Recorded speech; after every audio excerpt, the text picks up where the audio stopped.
Hey guys, I'm Morthadon, and we are back for Demon Slayer Season 1, Episode 2.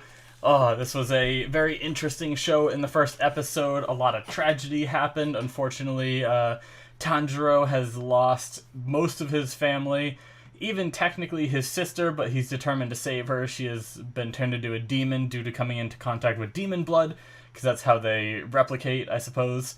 And they also cannot be out in the sun, so he had that warning to keep her out of the sun. And now they have a mission to head to Urokodaki Sanjuro. I wrote down all the names here on my phone because I forgot to do it earlier, and I already have like this table in front of me, so I don't have access to my keyboard right now. So yeah, I have it all on my phone. So Nezuko's the sister, which I did remember.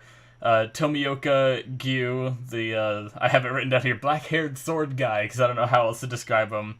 And then he is sending us to Urokodaki Sakonji. That's a hard name to remember.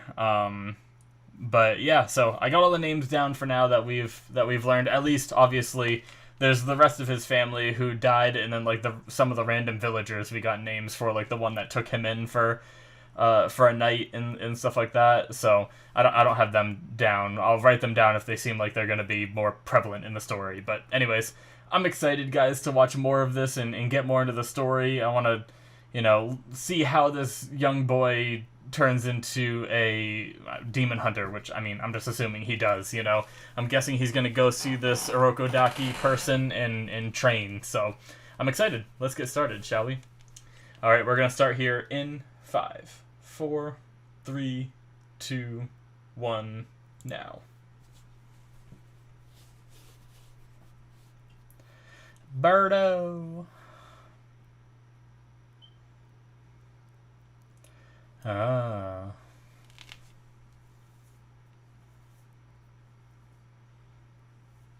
Thanks, I'll pay you for it. Aw. What a good boy.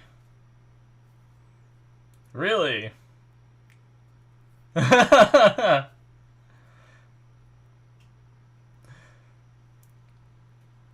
Oh my god. Jeez. Hurt the poor guy's wrist. He needs to work. You can't hurt his wrist. Uh-oh. God damn it. Okay. Found her. Oh. Okay, so yes, the outro from the last episode is the opening for this episode. It's almost like I watch anime. I knew that. I actually wasn't sure, because the first shot of this with him in the forest looks like a very outro kind of scene. But then once we start seeing all the different characters and their powers going off and stuff like that, I was like, okay, this is most likely the opening. I'm gonna clean my glasses real fast, guys, because I don't know how I made it past 2 other recordings with them like this. I've already recorded 2 other shows tonight.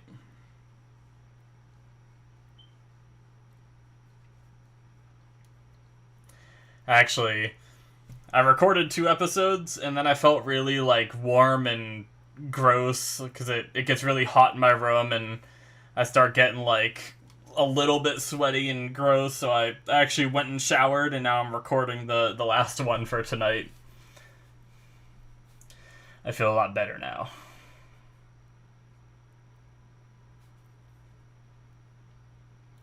The frickin' dude with the boar on his head.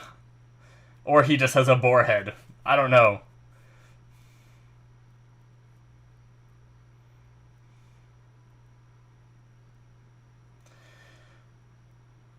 Oh.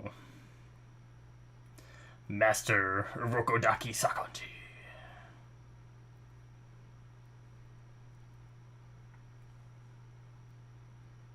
Huh.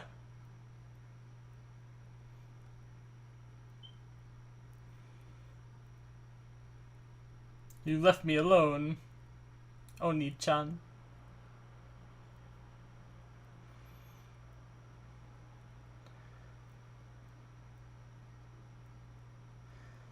Oh, nice. So he reinforced the basket with bamboo. That's cool.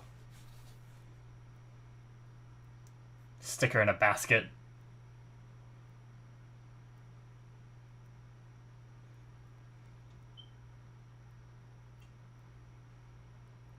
Huh.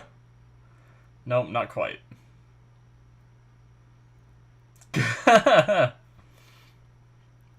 Oh.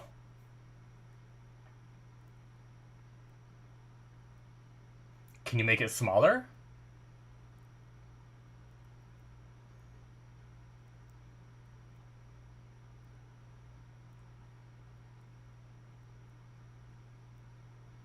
Oh god.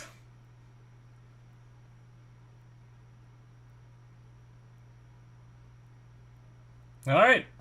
So did she make herself smaller, or did she just squeeze in there? I don't know. Man, he's strong. He's just casually carrying that on his back.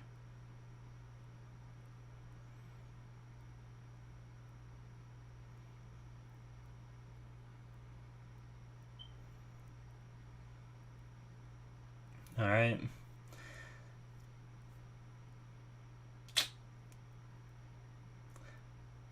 The demons.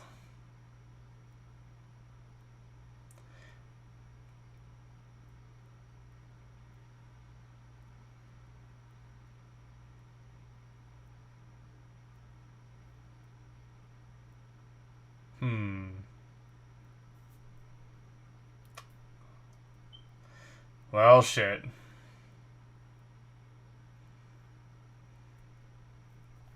The music really kicked up. Jesus.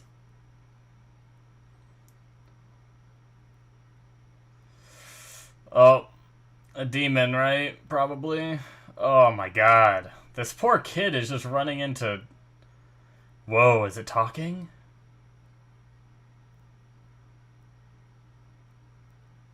Whoa. So the demons talk? Oh, shit. Oh, is that the one? It's not the one, is it? That's too soon, isn't it?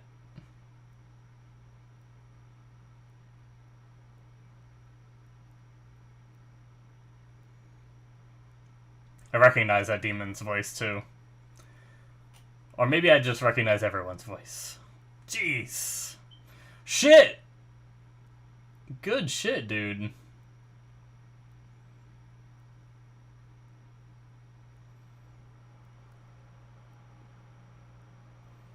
Jeez. Is Nezuko gonna help, maybe, with her demon powers? Ugh, she's like... Oh... No, she wants to eat the people, isn't it? That her mouth is watering. Yeah, she sees the dead bodies. Never mind. My bad. I totally misread what I was seeing there.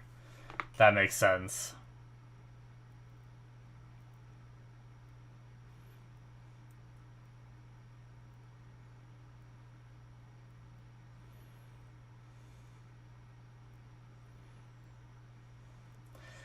Come on, Nezuko. Yes, hear your brother. Whoa, whoa, whoa, whoa. Oh my god, she just kicked his head off. Jesus Christ. That was some nice animation on her, like, running over there, though.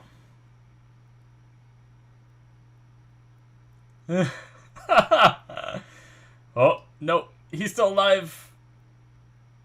Careful.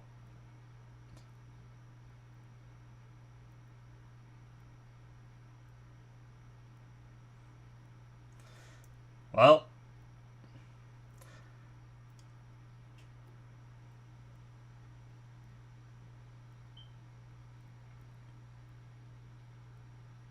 This guy's so angry. Huh. Jeez, his body can still fight.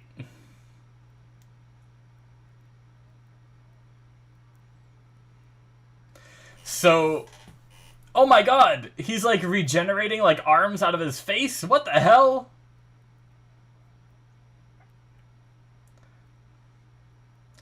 No, Nezuko! Jesus Christ. Oh my god, he can manipulate his hair too?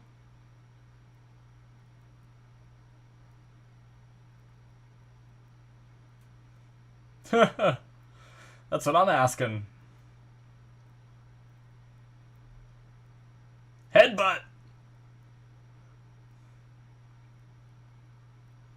Huh! Oh my god, he's going again! Jesus!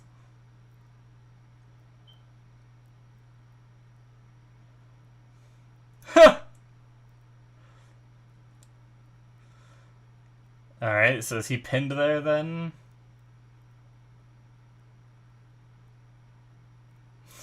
Okay. Jeez.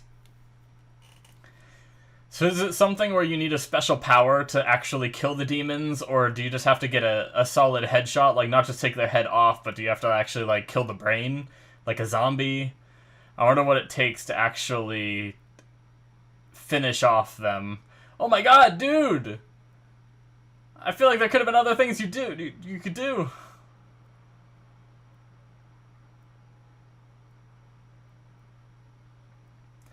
Alright. Jesus, are we halfway done already? Or close to it? Oh, okay. She grabbed him. Jesus. Oh! Splat. Oh, so there's a connection between him and his body. Okay.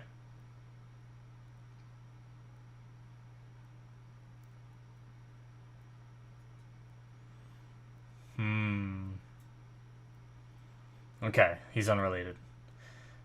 Yeah, I was just really mistaken at first. When I saw her freaking out, I thought it was like out of the fact that this was the demon and she wanted like revenge, but no, it was out of hunger because she saw the bodies.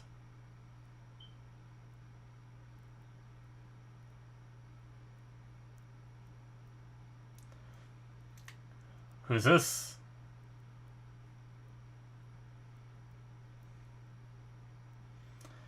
Okay, so you do need something special.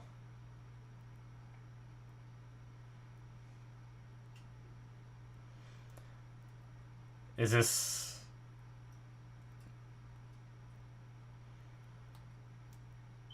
Is this Urokodaki? However you say that.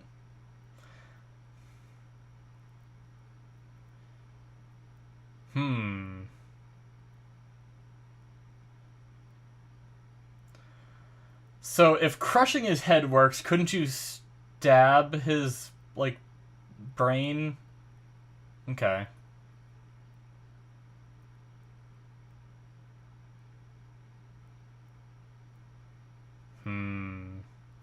He's a good boy, wanting to show mercy. Oh. Whoa, he can, like, see it.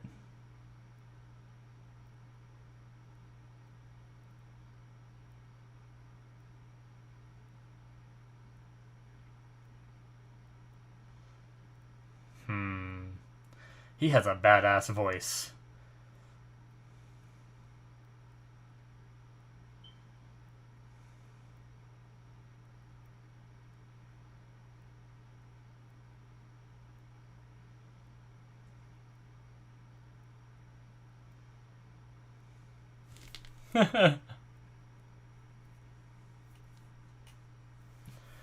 Jeez, the sun's coming up. How long was he sitting there thinking about it? Jeez. Oh. What about Nezuko?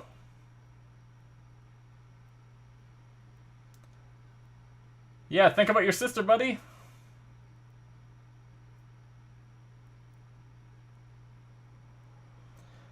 Did she instinctively hide from the sun? Is she in her basket?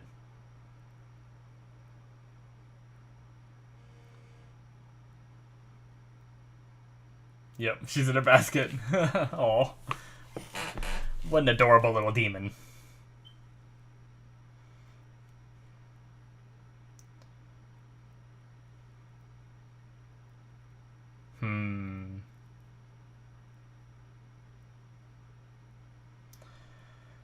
So, because of his sympathy,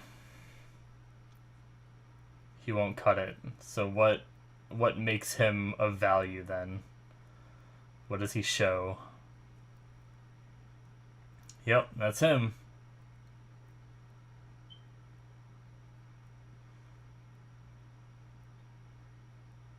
Kamado. That's the first time we got his last name, I guess.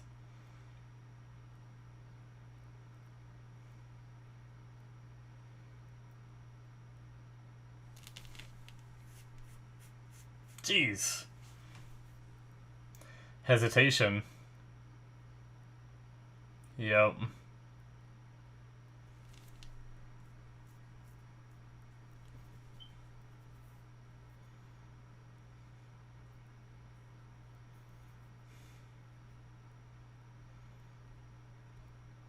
Jeez.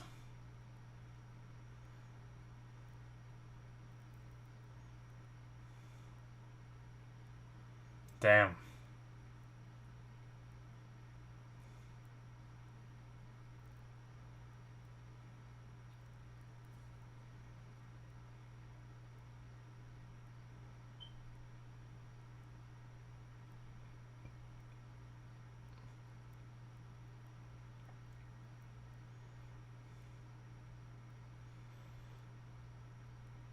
Okay, so now they're saying to become a demon slayer. They called them demon hunters before, though, right? Maybe a translation issue between slayer and hunter, deciding to use two different words. I don't know. Alright.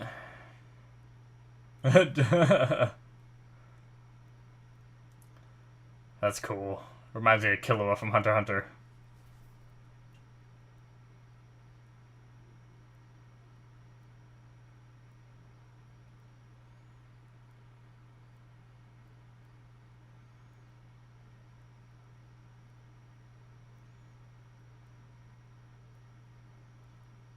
No.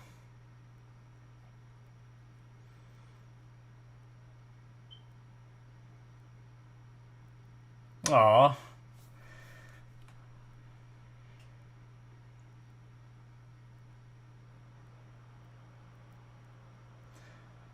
What a bunch of good kids that didn't deserve what happened to them.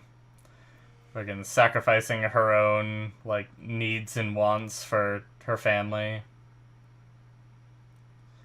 This was only the first step.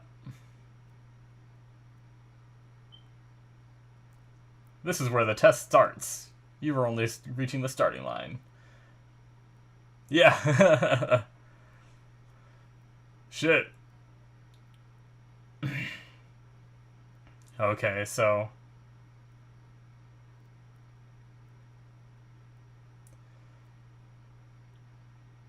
very trusting.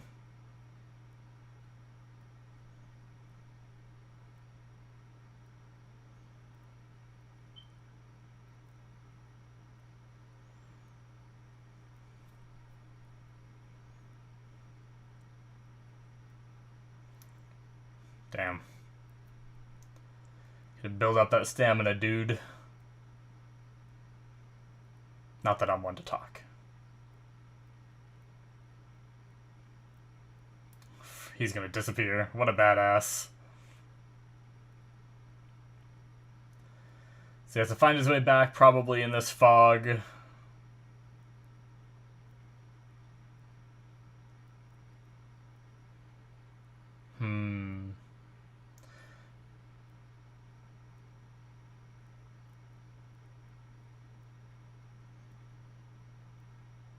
Oh, traps and stuff. Jeez. Oh, God. A pitfall or something?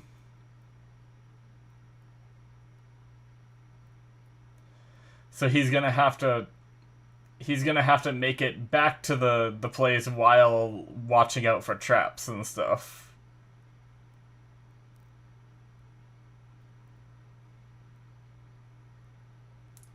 Jesus. Always from where he least expects it.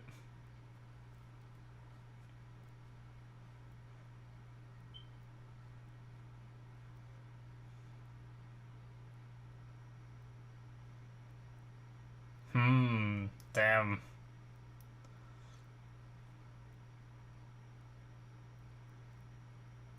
Ah. Shit.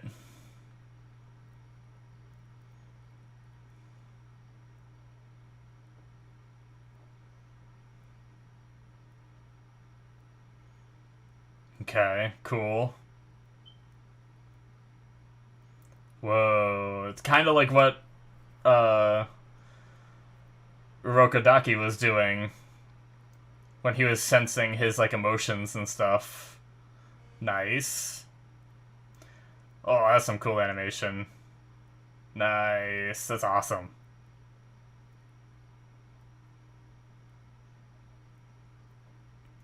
Don't get too confident, though.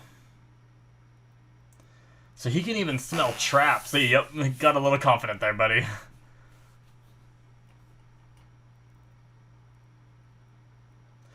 Jesus. Oh my, 3D.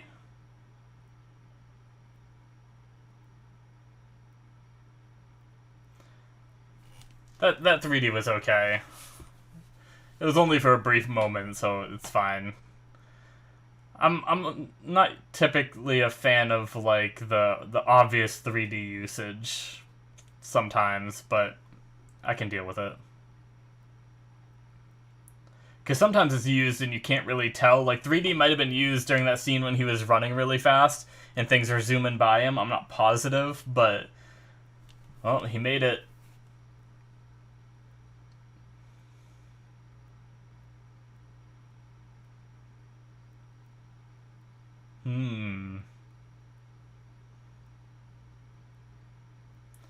Ah, the bird from the beginning, maybe?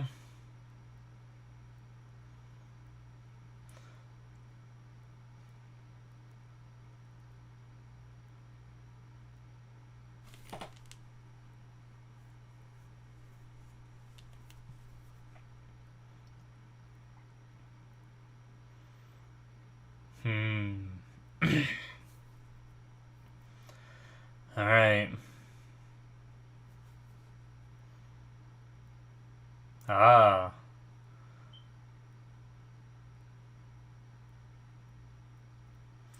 So, similar to him, so maybe that's why his ability to smell seemed the same as when he was analyzing him.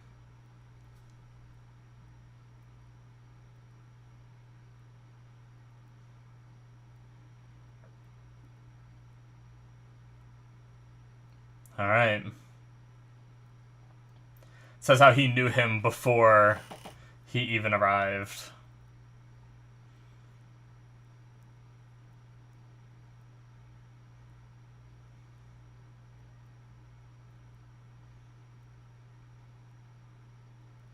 Oh, okay. He passed. Cool.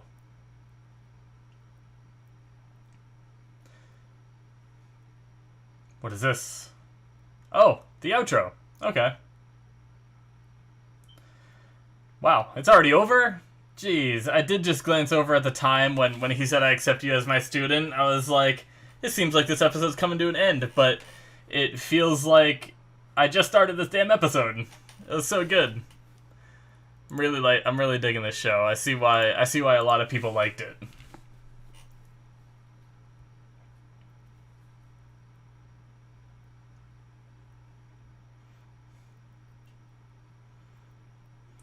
Oh, surrounded by demons. Minor spoiler, not a big deal, but I saw he had like a case on his back instead of a basket. Yeah, it almost looks like a casket sort of thing. I wonder if that's what he keeps her in instead.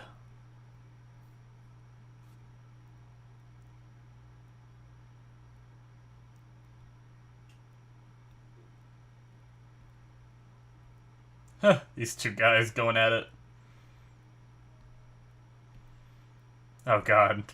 That one like ran towards Nezuko with like hearts. I wonder if that's gonna be like a love interest for that blonde-haired boy or something. I don't know. Anyway, cool outro. Pretty cool. That is... Oh, what is this? I paused it for a second, but... I unpaused it now.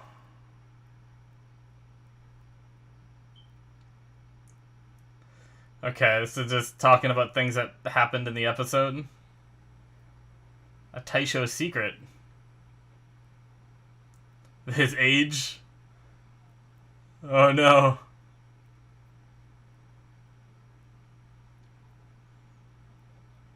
You're too indecisive. I want Odin. Nice. Alright. That is it, guys, for episode 2. Yeah, that was a lot of fun. So it looks like there might be little after credit things that might be similar to like Jujutsu Stroll kind of thing from Jujutsu Kaisen, or I'm pretty sure there's also like little silly stuff like that at the end of Black Clover as well, although I haven't watched those. We'll see. Sometimes I don't bother watching those. Jujutsu Strolls are really funny. That was a little goofy too, so maybe I'll give these a shot watching. I'm so worried about after the credits getting the preview for the next episode and stuff like that. I don't want to have any kind of preview, so I hope that wasn't any kind of preview, but I guess I'll find out and then I'll know not to watch them. But anyways, yeah, good episode, guys. I really enjoyed that.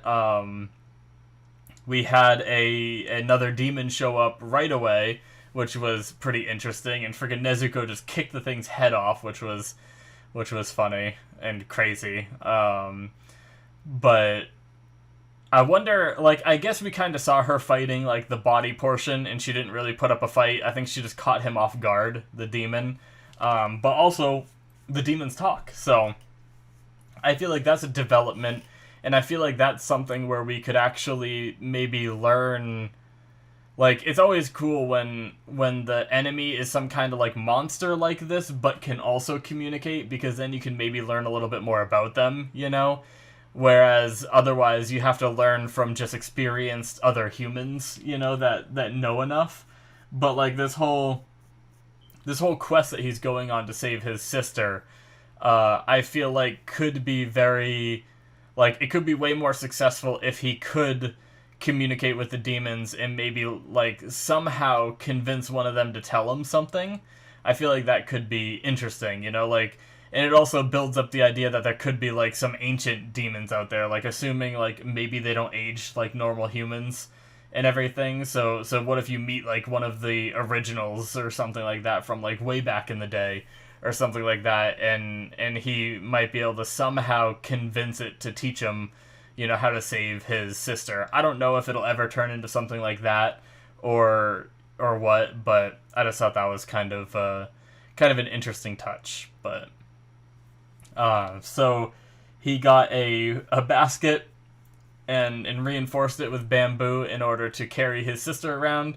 I still don't know whether she shrunk in order to fit inside the basket, or if she just kind of, like, sat with her, like, knees tucked up to her chest and was able to fit or something. But it looked like she wasn't fitting at all in that, and then she kind of just, like, crawled in and somehow fit. Sometimes I just accept that as, like, an anime thing, you know? But maybe here it is her getting smaller, you know? So I'll probably go with the idea that she is getting smaller, and then if it ends up not really being a thing, I'll just be like, alright, it's that anime thing where, like, it didn't look like she'd fit at all, and then she just goes and it works, you know? Because sometimes the, like, perspective and stuff like that is weird with that kind of thing. But yeah, the Urokodaki seems pretty cool. He seems like a badass with the whole, like, Killua from Hunter x Hunter, like, not having footsteps is always, like, it was always cool in Hunter x Hunter whenever you see Killua running and you just didn't even hear his footsteps, you know, but you hear, like, the other character's footsteps. So I like that whole thing. I think he's going to be a pretty cool character. He has a badass voice. I've definitely heard that voice actor before, as well. I feel like he plays a lot of, like, older people in a lot of different anime. I can't pinpoint exactly what it was from, but I wouldn't be surprised if someone listed off the names of shows that he's in, and it's a bunch that I've seen, you know. But yeah, that was he seems pretty cool, and they mentioned that Tanjirou has a similar like, ability to smell things as Urokodaki does. So, and he said, like, maybe he could be your successor, you know? So that's interesting that he has that ability too. I wonder if it's something that just some humans are born with, or is it something like really unique to Urokodaki and Tanjirou, you know? Um, but it makes sense, and I like that they kind of showed us a little bit before telling us, because they had, when Urokodaki was analyzing Tanjiro and said, like, he's too hesitant and everything, he had, like, that wind around him that he was, like, sensing, and then we saw Tanjiro running through the woods and had that same kind of visual that he was pulling in when he was doing his smelling, and then we found out later that they both have this ability for, like, smelling, so that was cool. But it's very, very anime to have them just go into, like, prove to me that you're worth it, and just have them do some, like, difficult-ass task, and then the character obviously does it, and we move on, you know?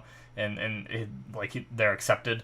Very, very tropey, but very cool. I really like seeing him, like, run down the mountain, going through the traps. We learned that he can, like, smell the traps, and he said human traps have, like, a very distinct smell, which is interesting.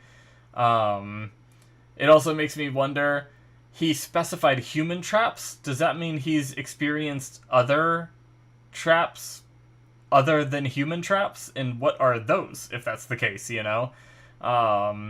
Because it's weird to specify human traps if you don't actually, like, because he didn't really, like, have any knowledge that demons were real, so he couldn't have, like, experienced demon traps before, you know? So, I don't know. I don't know if there's, like, other races in this world other than human. I mean, we see that boarhead guy in the beginning. I assumed that was a mask, but maybe he's actually, like a beast race or something, like a demi-human kind of race. I don't know. But maybe it's just, like, the translation being, like, human traps. Maybe it's just the way it was worded, you know? It might not mean that there are other races out there that have their own traps that smell different and stuff like that. It could just be the way it was worded and the way that it was translated kind of thing. But I just thought that was interesting. But yeah, so I still wonder, like, because Nezuko seemed really, like, rabid when she first woke up while he was carrying her, and then also when she was, like, attacking that dude, but then she got that thing in her mouth, and now she doesn't have, like, the veins, like, sticking out or anything, and she seems very, like, mellow. So I don't know if it's, like, something to do with that thing in her mouth. They never really explained it, I don't feel like, unless I, like, missed it, you know? So I'm curious if it has something to do with the thing in her mouth, or if she just, like, there was, like, that moment where, like, she protected Tanjiro, and maybe from that moment she, like, mellowed out because she, like, had that weird, like, whatever's different about her had her, like, be a little bit more human in a way, you know, and maybe that's why she's more mellowed out, you know? And doesn't have, like, the veiny, like, rabid personality. And obviously she saw the bodies here and was tempted to eat. It reminds me of whenever you watch, it's a common trope in, like, vampire shows and stuff like that, when they're trying not to feed off, like, humans, and they just, like, try to feed off, like, blood bags or something like that. And whenever they see a human, they, like, kind of freak out a little bit and, like, have to contain themselves. It reminds me a little bit of that. Like, she didn't actually go after it, but she was sitting there, like, frozen, like, mouth-watering, just like, I want to taste, you know? But we have the build-up that if she ever eats a person, that Tanjiro needs to kill her, and then stick a knife in his own belly, because, you know, killing an innocent is, like, the most grave thing that could happen, you know? And it would have been, like, his fault for not killing her sooner, so that makes sense that, like, you have to take it to that extreme kind of thing, you know? But, yeah. When he was running down that hill, I said it already, but the animation was really cool. Like I said, I wasn't the biggest fan of the 3D that was used when he was getting hit by the bamboo sticks, but it wasn't bad. I can deal with, like, a little bit like that here and there. But some shows, like, really overuse it, and it really, like, kind of takes me out of the show when I see it sometimes. But that was kind of the first time it really like almost took me out of like enjoying what was happening because I was too focused on like seeing it in 3D, you know. So, but yeah, I think it was fine. But as long as they don't go too hard on that style too much, but yeah, very cool stuff. I liked hearing the letter that was sent to Urokodaki, hearing Tomioka kind of really backing him, like, because like he could have not sent that letter and just had him go there and say like, hey, Tomioka sent me, and without the full story from Tomioka in that letter, Urokodaki might have never taken him in, you know, without knowing that the sister like won't harm people, you know, and without knowing about like the smell ability right away, he might have like saw that hesitation and just bailed, you know. But maybe due to Tomioka's glowing recommendation, he actually like gave Tanjirou more of a shot, you know. But yeah. Anyway. Yeah, really cool episode. I can't wait to learn more. He mentioned like stabbing it isn't going to be enough to kill a demon. So he concluded that bashing its head in was going to be the way to do it, which is interesting that you can't just like stab its brain, but like crushing its head does it. I don't know. Maybe we'll learn more about that eventually. And I also wonder about like the power system, like maybe whatever powers they develop, you know, when we see him in like the opening, like doing like the water dragon thing, I wonder if that's like able to kill demons easier, you know, or if it's just like a source of strength to combat them and you still have to like crush the head every time you kill them or something. I'm not sure. But yeah, I'm excited to learn more about this world, learn more about the demons, learn more about our characters, and see what it takes to become a demon slayer, you know. So yeah, that's going to be it from me, guys. Thank you so much for watching. Hopefully you enjoyed. Make sure you hit that subscribe button if you did. Check out my Patreon if you want to see more. You can see a couple episodes ahead from my early access tier on there, as well as my Patreon exclusives where I'm watching Cowboy Bebop, Black Sails, and Reincarnated as a Slime Season 2. So check all that out. The link is in the description. And yeah, I'll see you guys in my future reactions. Bye-bye.